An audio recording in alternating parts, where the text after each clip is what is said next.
एक बूढ़ी अम्मा की दो बहुएं थीं, एक अनपढ़ और दूसरी पढ़ी लिखी। अम्मा अक्सर पढ़ी लिखी बहू को ज्यादा प्यार करती थीं और अनपढ़ बहू को केवल घर के कामों में ही लगाए रखती थीं। पढ़ी लिखी बहू जितना भी कमाती थी, सब अपने रहन सहन और बच्चों के शौक पर खर्च कर देती थी, जबकि अनपढ़ बहू का कोई शौक नहीं था। वह जो भी जेब खर्ची पाती, उसे अपनी गुल्लक में जमा कर लेती। पढ़ी लिखी बहू जब भी अनपढ़ बहू को गुल्लक में पैसे डालते देखती, तो उस पर हंसती और कहती, आज के समय में कौन गुल्लक में पैसे जमा करता है। समय बीतता गया। एक दिन सासू माँ की तबीयत अचानक बहुत खराब हो गई।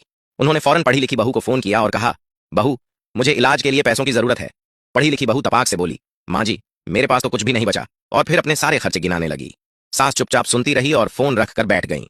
तभी अनपढ़ बहू ने यह देखा और फौरन अपनी सास के पास अपनी वही गुल्लक लेकर पहुंची। उसने कहा, माँ जी, इस गुल्लक में जितने पैसे हैं आप ले लीजिए और अपना इलाज करवा लीजिए। सास को यह सब देखकर गहरा दुख हुआ। जिसे वे अनपढ़ समझती थीं, वही इस घर की सबसे समझदार बहू निकली। आखिरकार बुरे वक्त में अनपढ़ बहू की गुल्लक ही काम आई।